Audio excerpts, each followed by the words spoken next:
Hoy les voy a platicar de uno de los coches más famosos que han salido de Japón, de sus humildes orígenes y de cómo creó toda una subcultura que hizo que muchísima gente se enamorara de los coches. Hoy les voy a hablar de el Toyota Supra. Como siempre, vamos a empezar con la crisis petrolera de los 70, porque al parecer ya es manda. Entonces, como todos sabemos, los japoneses se meten al mercado gringo y aprovechan el muy mal momento por el que están pasando los fabricantes locales para hacerse de un muy buen pedazo del mercado. En medio de todo este relajo, los únicos muscle cars que sobreviven son el Mustang y el Camaro, que en realidad no son muscle cars, son una cosa que se llama pony cars. Básicamente son la versión descafeinada de estos monstruos de más de 400 caballos que estaban haciendo a finales de los 60 y principios de los 70. Por algún extraño motivo, Toyota decidió que quería competir con ellos, entonces en 1970 lanzaron el Celica de tracción trasera, que la verdad no era deportivo, entonces así como que competir contra el Mustang y el Camaro, pues no. La cosa es que a finales de los 70 llegó otro competidor de Japón, el Datsun Z, y les dejo aquí, o aquí, o aquí, no sé, por aquí, les dejo el video que hice de ese coche, vayan a ver cuando acaben de ver este. Los distribuidores de Estados Unidos le empezaron a pedir a Toyota que crearan algo para poder competir con el Z. La cosa es que Toyota era una marca de coches confiables y rendidores, no precisamente de coches rápidos y divertidos. Entonces dijeron, bueno, ya tenemos el Celica, que es de tracción trasera y compite, que no, con el Mustang y el Camaro, ¿no? O por lo menos esa era la idea original. Entonces vamos a tomar ese coche como plataforma y vamos a hacer una versión más rápida y más divertida, o sea, una versión realmente deportiva de eso. Para lograrlo se juntaron con Lotus, en donde los ingleses se iban a encargar de la parte de alto desempeño y deportiva, mientras que los japoneses se iban a encargar de la parte de confiabilidad y calidad de ensamble. En teoría, las dos partes ganaban porque el Celica iba a ser un coche deportivo mucho más divertido y el Lotus Excel iba a ser un coche que no se rompiera tanto. El problema es que seguía siendo un coche inglés de los 80, entonces nomás de voltearlo a ver se descomponía, a pesar de todas las piezas que tenía de un Toyota. Pero bueno, la nueva versión del Celica fue bautizada como Celica XX en Japón, pero por algún extraño motivo los distribuidores gringos pensaron que el nombre estaba medio raro, entonces de este lado del mundo le pusieron Celica Supra. Sí, el Supra empezó como una versión deportiva del Celica Liftback, con la única diferencia que tenía el cofre más largo, porque para esta versión utilizaron un motor 6 cilindros en línea en lugar del 4 cilindros en línea que utilizaba el resto de la gama del Celica. Este motor era un descendiente directo del motor que usaron en el 2000 GT, y para el Celica Supra tenían dos versiones, un 2 litros con 125 caballos y un 2.6 litros con 138 caballos. Este último fue el que decidieron usar cuando exportaron el coche fuera de Japón en 1979, con el pequeño detalle de que solo tenía 110 caballos. Ahora, yo sé que todas estas cifras pueden parecer muy poco, pero hay que ponerlas en contexto. El Mustang King Cobra de ese mismo año, con su motor V8 de 4.9 litros, tenía solo 139 caballos. Y era el King Cobra, ya ni siquiera hablamos de la versión normal.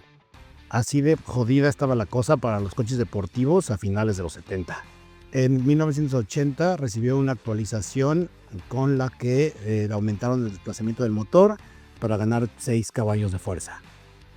El Celica Supra era un auto deportivo de lujo, entonces venía equipado con todo, desde vidrios eléctricos hasta control de velocidad crucero. Pero gracias a su tamaño no pesaba tanto. La versión completamente equipada con todo encima pesaba poco menos de 1300 kilos.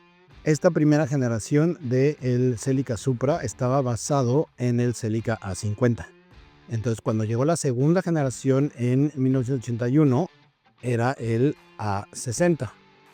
La cosa es que a los gringos, con esa onda que tienen de que les encanta ponerle su propio nombre a todo, como el Golfo de América, bueno, pues decidieron que como era la segunda generación, iba a ser el Mark II.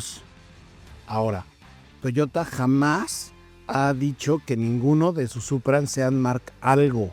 Eso fue algo que se inventaron los gringos, pero pues se pegó y ya ahora es lo que se usa.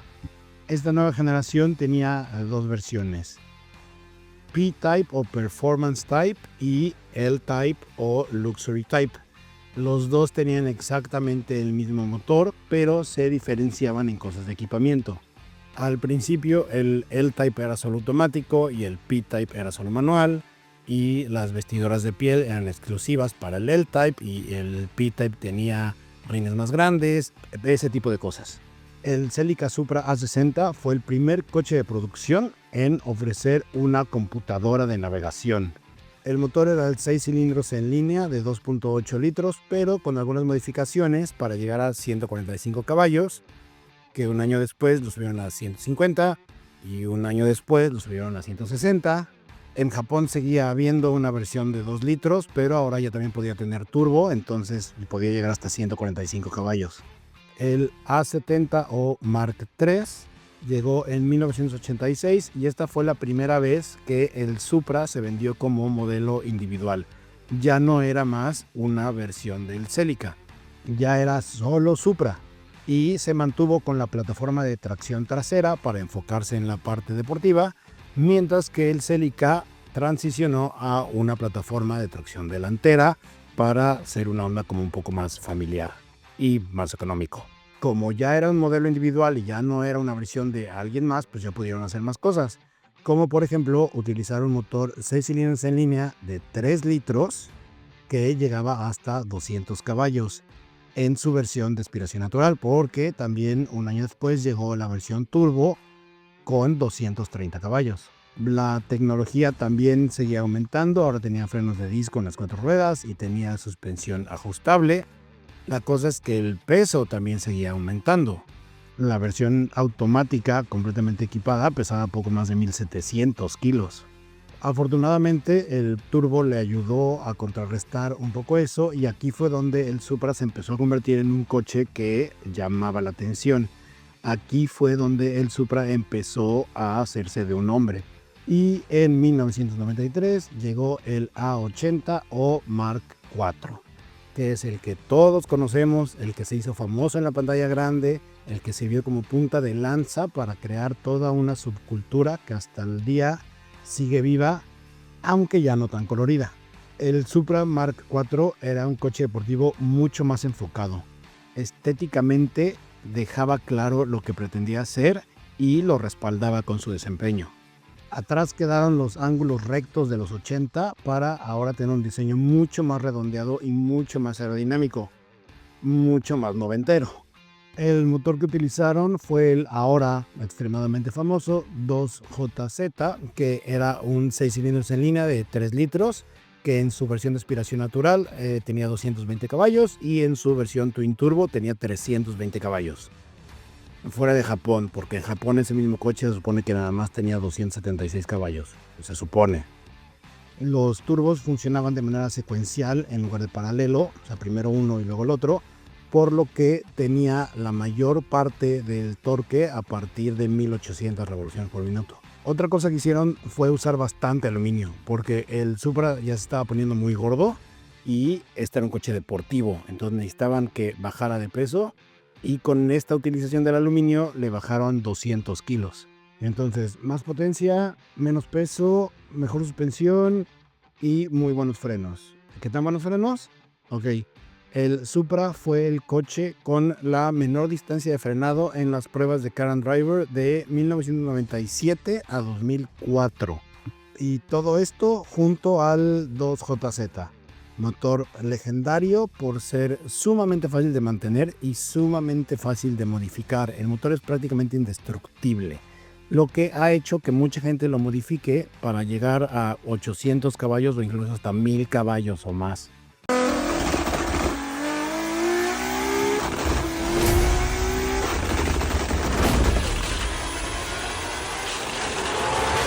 Y aquí es donde todo se va al carajo. La combinación de un motor altamente modificable junto con internet hicieron que cualquier cosa que tuviera menos de 1000 caballos fuera poca cosa para los guerreros del teclado que en su vida han manejado algo con más de 100 caballos. Se creó esta cultura extraña en la que solamente había que empujar por más potencia, más y más y más y más. No importa nada más, no importa cómo se maneje, no importa cómo agarres una curva, si es que puedes o no, no importa nada, lo único que importa es la potencia.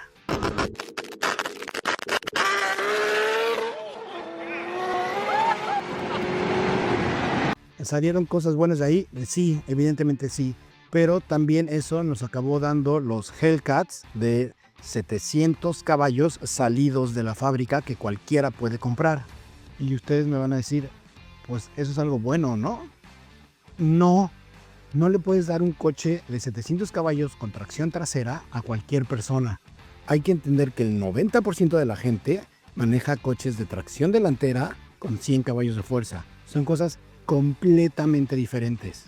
Y luego cuando chocan, no saben qué pasó. Pues pasó que aceleraste de más a la mitad de la curva y cuando empezaste a perder la tracción, en vez de modular, entraste en pánico y te sentaste en el freno. Evidentemente acabaste en contra de un poste.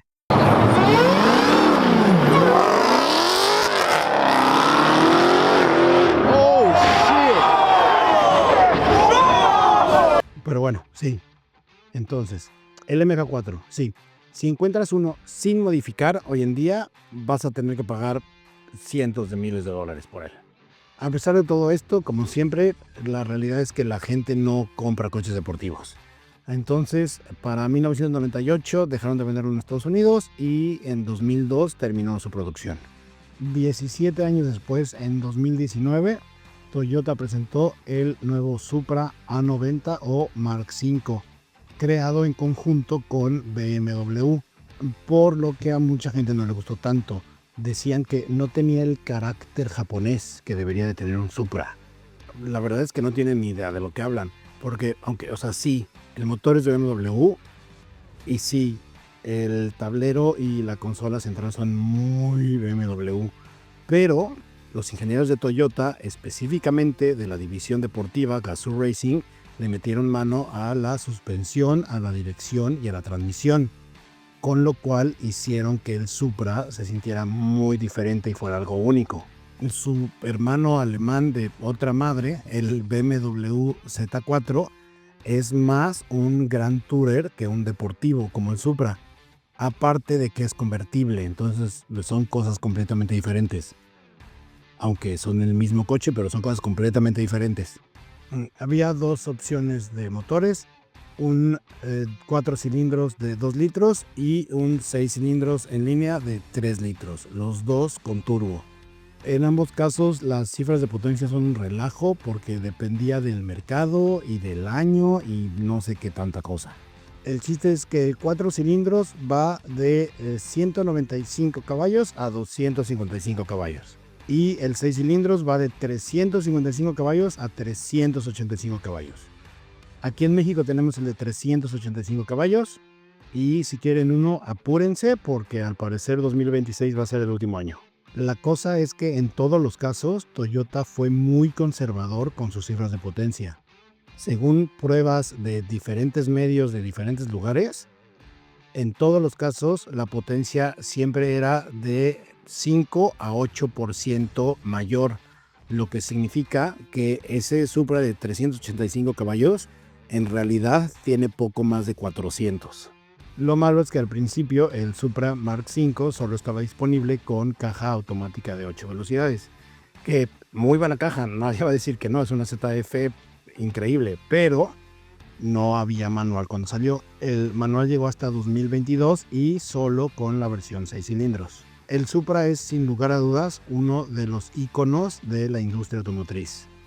No solo se convirtió en uno de los 4 grandes de Japón, a pesar de haber nacido de una versión deportiva de otro modelo, sino que se convirtió en uno de los coches principales en impulsar una generación entera de amantes de los autos. 1, 2, 3.